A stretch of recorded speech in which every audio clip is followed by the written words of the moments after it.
Então vamos lá? Bom, a gente vai conversar hoje aqui sobre alguns temas mais espinhosos e principalmente sobre a principal razão para você não ter nenhum bem no seu CPF. Eu vou tentar mostrar aqui para você 3 vantagens que você pode ter se você parar de ter bens no seu CPF e transferir isso ou para uma entidade jurídica ou em alguns outros casos até um offshore ou sair com esse patrimônio aqui do Brasil. A gente vai tentar conversar sobre isso, para quem se aplica, para quem não se aplica. Muita gente pensa que você precisa ter bilhões de reais e muitas vezes não, bastam milhões aí, brincadeira, mas é um pouco verdade. Tem alguns casos aqui em que você consegue tirar tudo do seu CPF e que você pode se beneficiar muito de fazer esse movimento. Então eu vou tentar abranger aqui todas as gamas e aí te informar como você pode fazer caso você tenha interesse em deixar de ter bens dentro do seu CPF e passar a não ter absolutamente nada. E pode parecer meio irracional isso, mas na verdade faz todo sentido, principalmente em um país tão complicado como é o Brasil. A primeira coisa que a gente precisa compreender aqui é que o motivo principal talvez seja a blindagem patrimonial, que é uma forma de proteger o seu patrimônio. E não tem nada a ver com ser político, ou ser criminoso, ou cometer crimes, não é isso não. No Brasil não existe blindagem absoluta de patrimônio, na verdade, mas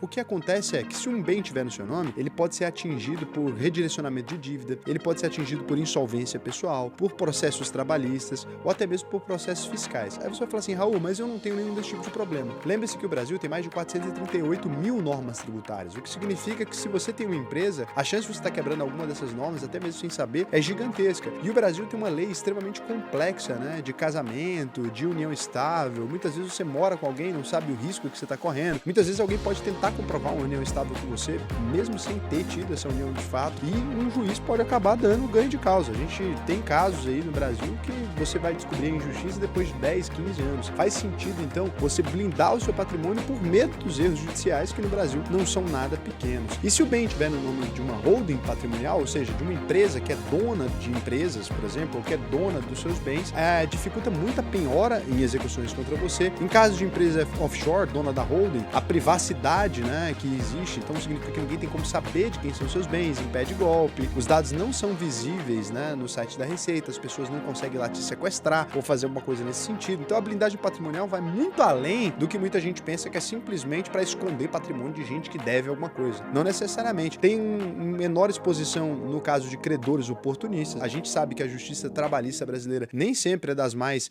idôneas do mundo. A gente sabe que tem muita gente mal intencionada que consegue ganhar causas aí absurdas no Brasil. E aí, assim, quando a gente fala de uma blindagem patrimonial, é exatamente como um automóvel, né? O que a gente está tentando fazer não é falar assim, olha, eu vou ter um meu carro blindado porque eu acho que é legal ou porque isso é mais barato. Não, no geral é porque pode acontecer alguma eventualidade, aquilo que está imprevisto. Ninguém sai de casa esperando topar com um malandro que quer te assaltar. Então o que a gente faz é tentar proteger essas coisas, tentar se organizar com relação a isso. Quando essa blindagem patrimonial é feita no Brasil, é basicamente um reforço dessa segurança. Se a gente estiver falando de uma blindagem patrimonial feita em outro país, por exemplo, utilizando um offshore, é como se esse carro nem existisse aqui mais, né? Como se você andasse invisível por meio das ruas de São Paulo aí, ou da sua grande capital onde você vive. Então faz muito sentido. Não torna o carro impenetrável, no caso da blindagem, e nem nesse caso dessa blindagem aqui, mas desestimula ataques jurídicos, desestimula também advogados que são meio charlatões ali, tentam enganar os clientes e falar, a gente vai conseguir ganhar dinheiro. Tem advogados no Brasil que nem pegam causas quando ela é contra alguém que tem uma blindagem patrimonial bem feita, porque o cara sabe que existe um recurso jurídico utilizado ali. Então, primeiro caso, e o mais simples de todos, da blindagem patrimonial, é um motivo muito sério para você não ter nada no seu CPF. Quanto menos você tiver coisa no seu CPF, menos exposto você está a essas regras do Brasil, essas coisas sem sentido. Quando você tira a empresa daqui, mais ainda, né? Você está muito menos exposto e você está até, muitas vezes, fora do radar da maior parte dos problemas que a gente tem no Brasil. Segundo lugar aqui é se você tem filhos, né? Um motivo sucessório. A gente sabe que o imposto, o ITCMD e os custos de inventário no Brasil são extremamente altos. Em caso de falecimento no Brasil, o ITCMD vai variar de 4% a 8%, dependendo do estado que você está,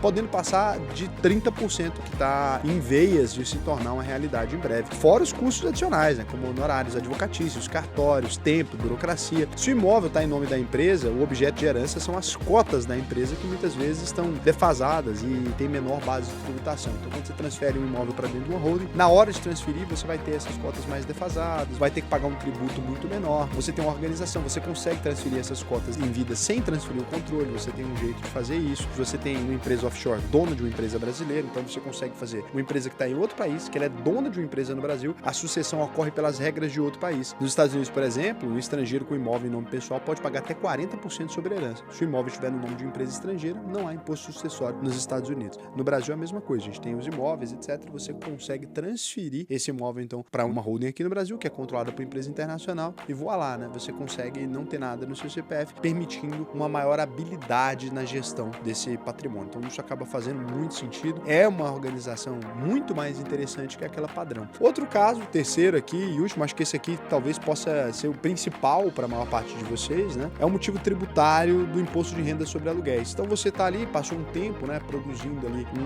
construindo imóveis, construindo muitas vezes uma kitnet, construindo uma chacrinha que você aluga, ou mesmo até alguns Airbnbs agora, tá muito famoso, ou mesmo só comprou 2, 3, 4, 5 apartamentos, foi juntando quando você foi ver, tinha muita coisa, montou uma galeria ali com algumas lojas, tem de todo caso. No Brasil é muito comum os imóveis com aposentadoria. Na pessoa física, os aluguéis são tributados pela tabela do Carnê-Leão e pode chegar a 27,5% de tributo. Na pessoa jurídica, com uma holding no lucro presumido, por exemplo, a mesma atividade, administração de bens próprios, paga 15% de imposto aí, praticamente a metade. Então é muito menor. Logo, colocar os imóveis em uma empresa reduz consideravelmente a sua carga tributária sobre a renda passiva. Então aqui você tem uma estratégia muito eficiente para receber dinheiro de imóveis sem necessariamente precisar pagar isso tudo. Então o Brasil ele é um país gigantesco em litígios, né? Aproximadamente um processo para cada 2 pessoas. Todo mundo no Brasil vai ser processado em algum momento. O sistema judiciário brasileiro favorece o que chama de parte hipossuficiente, consumidor, trabalhador, desequilibra completamente o conceito de justiça. Então, se você parte de um princípio que você está processando uma empresa, o juiz já entende que a pessoa está certa e que a empresa está errada. A legislação parte desse pressuposto de culpa por uma das partes, o que é extremamente perigoso para quem tem patrimônio visível, né? Então, você é muito mais rico, toma ali o imposto. Então, para você faz sentido, né, ter uma blindagem patrimonial e, por via das dúvidas, tirar as coisas do seu CPF por conta de economia tributária, eficiência sucessória e proteção patrimonial. Aí você pode criar uma holding imobiliária ou você pode criar realmente uma empresa offshore.